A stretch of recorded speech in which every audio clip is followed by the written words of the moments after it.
As a hairstylist who owns multiple multi-million-dollar companies, in this podcast, I'm talking to hairstylists and salon owners who are ready to put in the work to build wealth. We are literally teaching stylists how to get results. We're getting them to get results on how to make more money behind the chair and to create their own empires.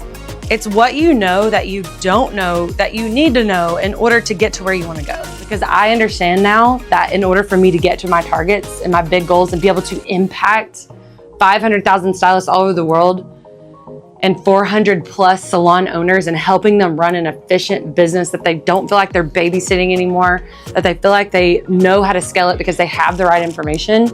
We get to touch this magic every day of giving people the confidence of hair, but truly it's how do we be more impactful and understanding. My name is Terra Harvell and this is the Terra Harvell Show. Okay, you guys, I'm so excited for another episode of course, the Terra Harvell Show. But this person, I'm really excited. If you're watching on YouTube or wherever you're streaming this, you probably already see her. But I met this woman in Scottsdale at a modern salon event, and she just really stood out to me because she has an insane story that I so much connect with. And I'm not going to tell it for her, but now she was a stylist, and now she is in the financial world for stylists. And you guys know, if you follow me, you know that I'm all about the financial health and the building wealth for stylists because it just doesn't happen often. And so, Kristin, tell us your story. Tell us how you got to where you are, and just tell us all the things. Yeah, absolutely. Well, thank you, Tara, for having me first and foremost. And yeah, my story is a little bit different. I was a behind the chair stylist and salon owner, and thought I would always be a stylist and a salon owner. I'd never had any plans to do anything different, and God had a little different plan for me, as he often does. And I had just expanded. I'd owned my salon for probably 10 years, and I had just expanded my business, doubled our size, moved our location, doubled our size, and had been kind of out from behind the chair at that point. I was working like 1 or 2 days a week behind the chair, not a ton.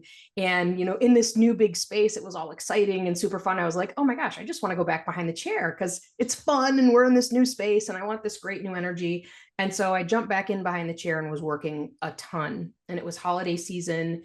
And at the end of the holiday season, I was not feeling the greatest and just happened to go in for my regular annual physical, and happened to have a blood test. My doctor was out sick, even had a blood test, and they called me that day. A different physician called me and said, hey, we got your blood test back and you are like so anemic that we almost want to give you a blood transfusion. I was like, what are you talking about? And long story short, 2 days later, I landed at the Mayo Clinic because they had no idea what was happening with me, and got to the Mayo Clinic and found out within 48 hours that I had a rare form of leukemia. And they basically said, we need to admit you to the hospital now. My dad had a very rare form of cancer, had passed away about 18 months before me, and had all of his treatments in Rochester at the Mayo Clinic. And I had seen what he had gone through. It was really a brutal treatment. And I was like, I don't know if I really want to sign up for this whole chemo thing. Like, for real? I just worked like 60 hours last week, and you're telling me now that you need to like check me in? What the hell? And so I asked my doctor, I said, well, what if I don't do anything? And he looked at me and said, oh, Miss Stutz. He had a really heavy accent. He's like, that's very dangerous. You'll die in weeks, maybe a month. And I was like, what? Time the hell out. Like, you're telling me that I am going to die in a couple weeks or a month if I don't do anything. And he said, yes, ma'am, you are in very dire need. And I said, well, he's like, we want to, admit you now. And I said, well, that doesn't really work for my schedule. Like, I've got clients on the books. I've got a whole team. I've got a family. My husband wasn't even with me. He was traveling for work. And they said, well, listen, we'll give you 3 units of blood. We'll send you home for the weekend, but we want you back here on Monday at 6 a.m. And so I got to go home, tell my husband in the airport while he was sitting in the airport, hey, by the way, I'm kind of dying. And told my staff, rescheduled my appointments, and then moved to the Mayo Clinic, where I lived for 9 months. And yeah, 3 rounds of chemotherapy, which didn't really do anything. And by the grace of God and an anonymous donor who was willing to give me his stem cells, I have a whole different set of DNA and a new immune system and no cancer 15 years later. Thank God. Yeah, it's crazy. Crazy. I didn't walk back into my business for 1 year. And how did that work? Did it You survive? know, I was lucky enough. I had some really great systems in place. And so, yeah, it functioned actually quite well without me, which is funny. You think as an owner, like, oh my gosh, how is this going to survive without me? It does fine as long as you've set things up appropriately. So yeah, they told me, they didn't want me to go back behind the chair. So, going back to the salon, I wasn't the same. Life wasn't the same. I mean, literally, I new DNA, right? So I kept it for about 2 years, and then I ended up selling it to one of my employees to do something different. Yeah. Well, and that's why I'm so excited about our chat, because now I'm very, very intrigued and like want to know where you're at now and your new expertise. But I can't help but think your expertise now came from this situation, correct? Am I? Oh yeah, Okay. absolutely, no question. Yes. Because, and right before we started recording, you and I kind of chatted about, and my audience knows exactly what has happened to me in the last, which is nothing compared to, cancer and all of those things. I had a mother-in-law, that fought cancer for several years, and I watched, it's just a brutal disease. And, Yes. I think that I made a TikTok right after I was recovered from my surgery, and I was like, stylist, because we don't think that it's going to happen to us. Absolutely. And I also, a side note to that, inside of our program, right before this call, I was grading submissions inside of our education. And we ask a question inside the Salon Owner program: what would your business look like if you couldn't be there for the next 9 months? We don't even ask that. We say 6 weeks. Yes. And the answer from every single one of the salon owners are, well, it wouldn't survive. I wouldn't, because I make the money behind the chair and in order to pay the bills. And so I'm excited about this conversation because I think stylists and salon owners need to be sort of hit upside the head with, like, listen, you're not immune to things happening to you. And, you know, several weeks ago, I couldn't have said this because I, had just now had something that was like, oh my gosh, if I was still reliant, I only spend an hour on my salon and that's just on a financial call. It totally operates without me. They don't even need me. They're like, Yes. when I walk in the door, they're like, who are you?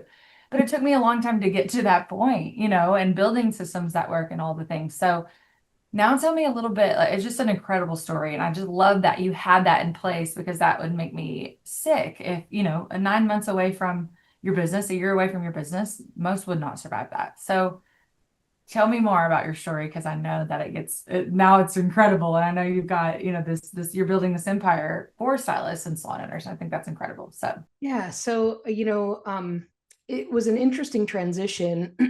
As a salon owner, I had worked with a company as a client, coaching company, and they taught me a ton about business. And so I had implemented a lot of their systems into my salon, and had actually, just before I got sick, I actually started coaching for them. And when I decided I wanted to sell, recovering from a stem cell transplant is a brutal process. Yeah. And so it took me a long time to come back and get healthy, but bit by bit I did, and was a coach and an educator for that particular company, where we really helped other salons, med spas understand their financials and kind of turn their businesses around. So I coached on the business side doing that, and I eventually became their director of education, which, you've lived out of a suitcase. That involves a heck of a lot of travel.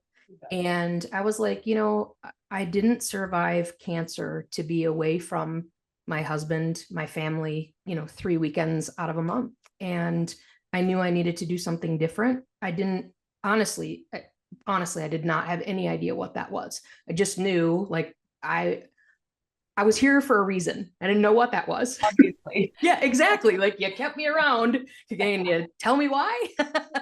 And so literally I'd just be like, okay, I don't know what's next. I know what I want. I want to make an impact. I want to be able to, help people understand that life changes in an instant. And there's so many things that we can do. It's funny, the whole time I was laying in that hospital bed, I didn't worry about dying. Like, I didn't have a choice. Like, you don't get to choose that one, right? Like, all I could do is do what the doctors told me to do. What I did worry about was money and how my family was going to be financially without me, what my team was going to do. I didn't have as much of a succession plan in place as I should have. Would my husband keep the business? Would he sell the business? What would that look like? His big dream was, if I died, he was going to buy a sailboat, name it the Kristin Marie, and off he would sail the world. And I tease him sometimes. I'm like, I don't know, which did you prefer? But knowing that, yeah, I was here for a reason. I needed to figure out, I didn't want to travel anymore. And I was just like, I just want to make this difference for people.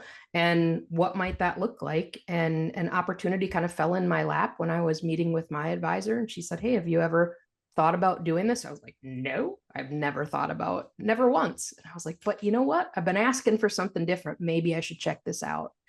And really, that's, kind of how I fell into it. It's been 9 years now. And yeah, it's the greatest thing to be able to, specifically, I feel like the beauty business is a very underserved market for a multitude of reasons, unfortunately. And so I feel like being able to speak to the business side of things and understand really what owners are going through and what stylists go through, and the risks that they face and things like that, it just puts me in a real different position where I can serve them on a different level. I'm going to dive so much more into that, but I want to go back to like what you said because I can totally relate to you when you said I wasn't worrying about dying. I was worried about money.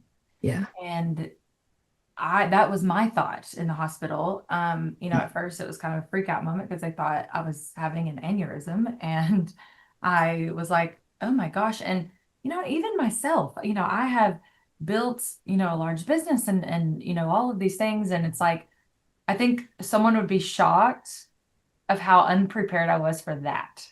Yep. And because who prepares for that? You don't, right.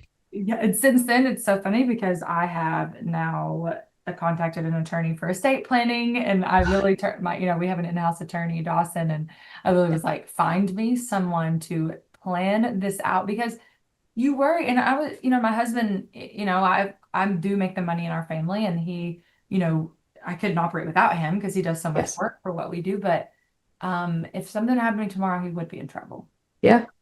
And I cannot stand the thought of leaving my loved ones and my son.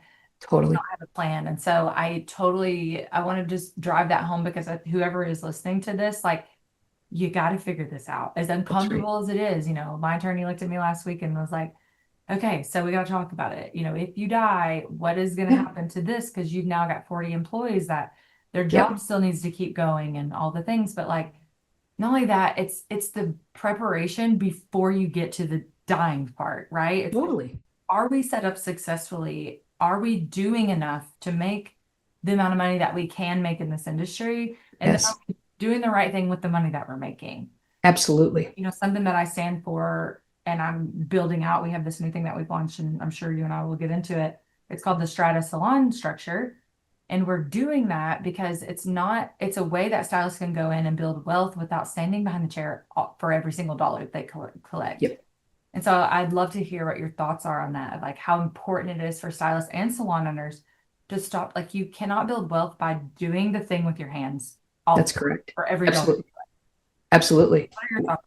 When I think, even in any industry, I think about myself, you are one person. And if you're trading your time for dollars, you are, at some point, there's going to be some cap along the way. And whether it's because you're incapacitated and can't do that anymore, right? There's going to be some level of where you hit your limits. And there are so many ways that you can find alternatives around that. Just like you said, if we can find passive income, right, that's a possibility, so that we're not constantly trading that time for dollars, whether that's, via alternate revenue streams, via investments, real estate, anything like that. You have to find a way, especially when you're in a position that is as physical as someone who is behind the chair. It's really fascinating. Even it's just from like, if someone's looking to get disability insurance behind the chair, it's even hard to get companies to want to write disability insurance on stylists because they're injured, right? They're facing that level of something as simple as, breaking your wrist puts you out of work for, huge stretches of time. So we have to. We just now are able to provide disability insurance. It's fascinating. I'm on employee authority between the two of my, Yep. companies. Like I tried to get it a few years ago when we were much smaller. It was, the answer was no. And it was also, I could get it, but it was very unaffordable. Yes. Yep. Absolutely. So, I mean, it's fascinating when you think about that and the level that, we as an industry don't do a good job of planning for the what ifs. And it's not, again, not just this industry. As a country, we don't do a good job of planning for the what ifs because they're never going to happen to us. I mean, I was never going to get cancer. Are you kidding me? Right. But your life, you are one doctor visit away from your life changing immediately. And you have very little control over it. Yeah. What about salon owners? I want to ask you about this because do you work primarily with stylists or salon owners or both? Both, but I would say the majority are typically owners. And the reason is, from an owner perspective, many of them, their largest asset is their business. And yet they don't treat it as an investment where they're planning for the future of someday you should sell this thing. You are preaching the thing that people hate me for the most.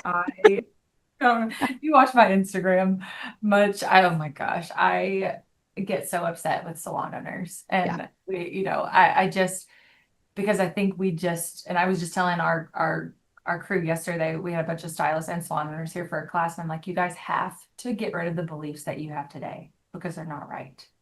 Yeah.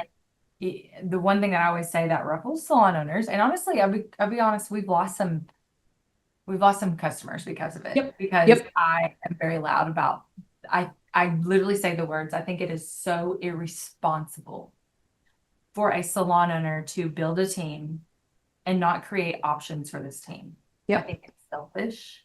I think it's when you have the capability to build a business, but the problem is a lot of salon owners don't have the gonads to go out and make changes in their business and be a real leader where they can approach their team with like, hey guys, these are the changes we have to make in order to promise a better future. Correct. Is this the same things that you're saying? And, Yep. And Yep. And so few salons as a business model have any option for any sort of stylist outside of what they can do with their own two hands. And, as my former mentor, Neil Dukoff, used to always say, with every hire, you get two hands and a free brain. Like, let's use that. There's so many roles that people could fill for you. Yes. And they're not just, stylists aren't workhorses. And I think that's where, that's why we're like, no wonder we have a huge churn rate. Absolutely. Duh. They're always looking for relief. Like, of course. And I think some salon owners, like, I know a few that have just opened these brand new, beautiful salons. They're beautiful. Don't get me wrong, but they're not set up to have any growth path. And I think they truly believe that those people are not going to walk out the door someday. They're in that ego field. I see it. And I'm like, and I want to protect them so bad, but the more that I try to protect them, they hate me, And I'm like, I want to be like, don't think like that. You will lose every single one of these people because I did. And I had a commission salon, but it still didn't have the right growth path. Right. Right. Yeah. So and you can build beautiful walls, but if it's not beautiful inside in the culture and the structure and the business setup, it's not worth staying. No. And they'll get burnt out. And that's why a lot of stylists don't even do hair after, Absolutely. 80. And I did find this stat the other day. There was an article on it. It was like 83% of stylists after 5 years are not still doing hair. And that makes me ill, Yeah. So tell us exactly what you do for stylists and salon owners. Like, tell us what you help them accomplish and all the things. Yeah, great question. So my primary focus is in financial planning. I am a certified financial planner. It's, oftentimes people say that's kind of the gold star in this world. What that really means is people typically come in, just like you talked about, you have a bunch of puzzle pieces that make up your financial picture, and you aren't sure entirely how those puzzle pieces go together, or there's a puzzle piece missing, like the estate planning piece. right? And so they come to me with all these puzzle pieces that they dump out on the table, and I have the ability to figure out how do these things fit together, right? Lots of people have various financial products. Maybe they've got an IRA, maybe they've got a little term life insurance or some benefits at work, maybe they've got savings account, and they've got a lot of big dreams. And how do we fit all of those things together? So, when I slice and dice the things that I do investment management, I do life insurance, disability insurance, that type of thing, but it's really the financial planning piece that has my heart. And the reason that it has my heart is because it's what I needed in order to not be laying awake in that hospital bed going, is everything going to be okay? Because I had bits and pieces, but I didn't know how it fit together. Right. And so oftentimes, and I help clients with a multitude of things. My day looks like having a meeting with a client who wants to pass their business to their 4 kids. The next meeting is with a client who owns 3 locations and they're in growth mode and they want to know, should they remodel their existing house or build a new house, right? So we're doing all of these things. And I think one of the most important pieces that seems maybe trivial or overlooked is really helping people dig out what their true goals and dreams are. And then helping them realize, like, okay, this is the thing that's important to me over all the other stuff that maybe is a hole in my financial bucket that it's just draining away from. And I'll give you a great example of that. I'm working with a client who lost her husband about a year ago. And so it's her first time kind of being, financially independent. And she said, I don't eat junk food. I take care of my body, but the way that I am living my grief is on Amazon. And she's like, I really don't want to. What I want to do is travel, but I don't know how to kind of control that. And so we did something really simple. We set up a savings account that says specifically travel. And every time she goes to Amazon, I'm like, fill up that cart, fill it up and let it sit for 48 hours and come back 48 hours later. And when you can go through, you can buy whatever you want, right? Buy it if you still want it 48 hours later. But then I want you to take every dollar that you didn't spend and move that over to that vacation account, because what's important is you spend intentionally, right? And you save intentionally. There's reasons for everything. And I think that's the piece that people really miss. And so again, I help put all those pieces together. Yeah. And I would be interested to see if this is something and I'm imagining that it is, because this is what you just said is something that I a lot of times say to my audience. And I always say, you have to plan to win. Absolutely. I feel like sometimes these stylists and salon owners feel like it's just going to it's like we live in this, it's just going to work itself out. Yes. No, yes. That is not how this works. You literally have to plan the future. And then you see a lot of struggle with it when you sit down and you're like, well, what is your goals? What is important to you? That's the hardest conversation to have with someone. Absolutely. Do you know why that would be? Do you know? You know what I think it is? There is, especially when you talk financially, there's so much baggage or shame that comes up around money and just emotion in general that people really have to figure out a way to work beyond that to be able to say, oh, this is really a goal that I want. I'm going to get by my mindset that says, I'm not smart enough. I'm not good enough. Somebody told me I could never do this, all that stuff. And just say, nah, you know what? If I could really, truly have the things that I want, what would that be? Because there are so many things in life that we tell ourselves are unattainable, and it's just not true, right? It's just figuring out what do we want, getting really clear, and then going in that direction and getting rid of the noise. Yeah, absolutely. And I want to go back because you hit the nail on the head. So much shame comes around this. I have a story that I tell sometimes.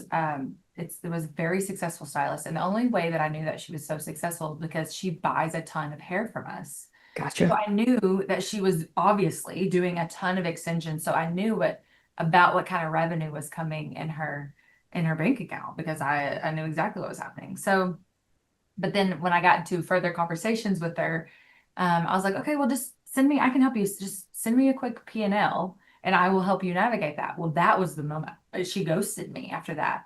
Mm-hmm. And I got to thinking, because I do forget, there was a time in my life I couldn't have sent a P&L. I don't know what the hell that was, and neither did I even have it. And I was living out of my bank account, and I was, shopping at Target out of my business bank account, or I didn't even know if I Yes. had a business bank account. It probably was personal, Yeah, And so I want you to, do you help people with situations like that when they're absolutely. embarrassing? I mean, I'm with them, Yep, you don't have everything all together. absolutely. I want stylists and saloners to know it's okay. The right people will help you get things in line.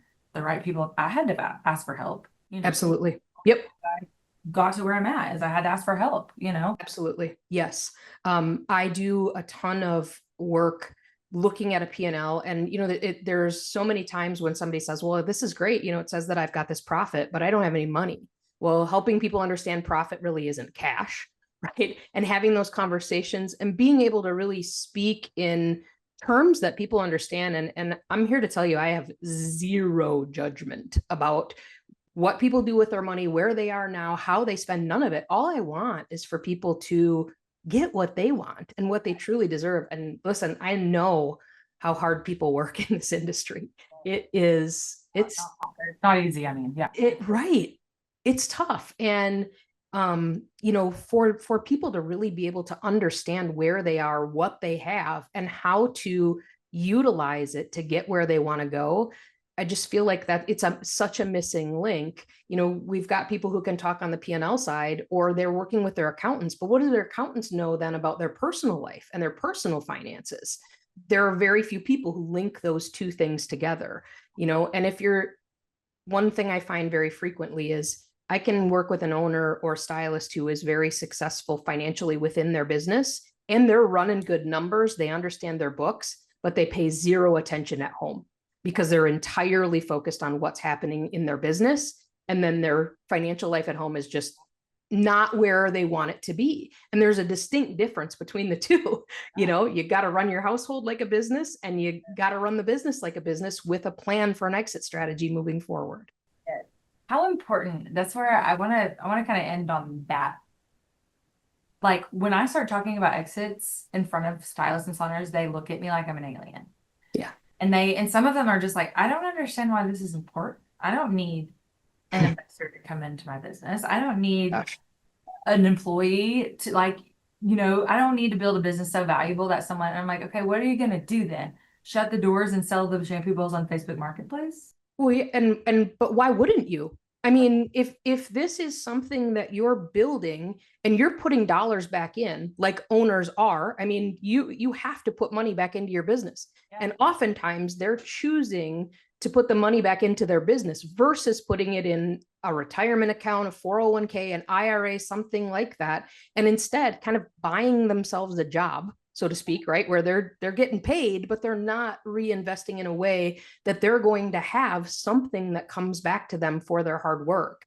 And so specifically, I'm going to speak now specifically to the people who are the booth renters, the suites. They don't have anything to sell. Like if they're not saving for retirement, I get hated so much for saying I mean, they really need to plan. They got nothing. And so it's the owner who, why? Like, why is there no value in that model? Because they don't have a business to sell. They don't have any sort of structure. They have a client list, but there's no guarantee that client list, if you sold it to Susie down the street, that client list is going to stay. So there's just no value in it. Or the stylist. Right. Correct. There's no plan for stylist retention at all. Yep. Absolutely. Absolutely. So if that's the role and the model that they want to take because of, and I use the quotes, freedom, that's usually the biggest driver is we want the freedom. That's great. But you have to then plan for your retirement because you got nothing to sell. And then I have the owners who have something to sell, but they don't pay attention to it enough to actually structure it so it has value when it's time to sell. Yeah, exactly. So, there you go. And I love that because I think that sometimes I just ruffle so many feathers by saying that. And it's just because I want people to win. And I think correct. It's your opinion. You don't agree with our structure. I'm like, no. If your structure was something that was winning, I would do it. Yeah, right. Like, hello. And I think that people are confused on what winning really looks like financially. Like I have, some owners that, they just swore to me that their business was winning and They want to educate in this space, and they want to like make a space for education for booth rental salon owners. And listen, if you can help booth rental salon owners win, I will back you. Absolutely. I will be behind you. But then when it got into the really hard questions, like, okay, what is the profitability? Because I never could get down, I could just get to maybe down to some cash flow. And the cash flow was like very minimal. And I think, to be fair, for these people, I think maybe that cash flow was more than they've ever believed or seen inside of their own career. So it seemed like something. Yeah. It wasn't enough for someone to see value in a business to want to invest or want to, there's no exit there, Right. Nope. So, especially after all the operating expenses, like you may have cash flow, but after your OpEx, like there's no way there's anything left over for anyone to have, Correct. Yeah. I hate that. I want to so bad. And I feel like now I'm like, we should have a financial seminar, and we should team up and get stylists and salon owners in the room and teach them about exiting and why it's important to, it's not about, I think that we get so emotional and we like, it's about this fight of like commission, booth rent. I'm like, it's not, no, it's the people that understand the financials that are out there talking about these things, because everyone should understand them, Yep. I work with an independent stylist who is a suite owner. She generates a boatload of revenue. She really does. She generates a boatload of revenue. She, however, is smart enough to know that she has to put away half of that into some sort of, because she knows she's got nothing to sell afterwards, and she is making hay while the sun shines and knows that she can't do it at this level forever. So she's planning for that. Great.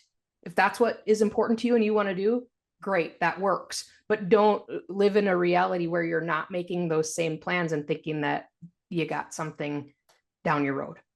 Because you can't scale the time of the day. There's only 24 hours. Correct. And your body starts scaling down. It goes down to zero eventually. Absolutely. Unfortunately. Yeah. I was 35 when I got diagnosed with cancer, and 35 when they said you can't go back behind the chair. Right. I mean, imagine if I wasn't a salon owner. Yeah. What? Right. I mean, so I was not at the level where I thought that I was going to be an exit strategy 2 years later. And yet I had built the company in a way that I could. And, I think it's so important for people to realize that life changes in an instant, even if it's not a health scare or something else like that. What happens if you end up divorced and you meet somebody across the country and you decide that, you want to change your life? Wouldn't it be great to be able to sell that thing that you spent years building? Why wouldn't you plan for that? Right. Exactly. Well, because it's hard, It is. Yeah. And it takes conversation, and it takes commitment, and, and not being an ostrich where you bury your head in the sand and not look at the things that you don't want to look at or deal with. But the flip side of that is so powerful and so empowering, and gives you so much peace to know what you have and that there is value to it. And so, yeah, that's my jam. That's why I love it. For sure. We could have hours worth of conversation. So I know that this won't be our first podcast, and we'll definitely be working together in some capacity. Awesome. But you are just, this is my language. So thank you. Same. Yep. Well, I want to tell everyone where to find you, because I know that my audience will be like, I have to go find this lady so I can work with her. Yeah. Have her help me with all of my things. So tell them. Awesome. Yep. So easiest places on socials are my Facebook page, Illume Financial Strategies. You'll find me on Facebook. You'll find me on LinkedIn. Because we're in a highly regulated industry, I'm not allowed to be on Instagram yet, but I know that's where my people live. So hopefully you'll find me there soon. I can do the work for you on Instagram. There you go. And then call Kristin. Yep, perfect. And then also my website is illumefs.com. And then I do have a YouTube channel as well, which you'll be a guest on as well. And we can link that in the bottom. My podcast is the 20 Volume Effect.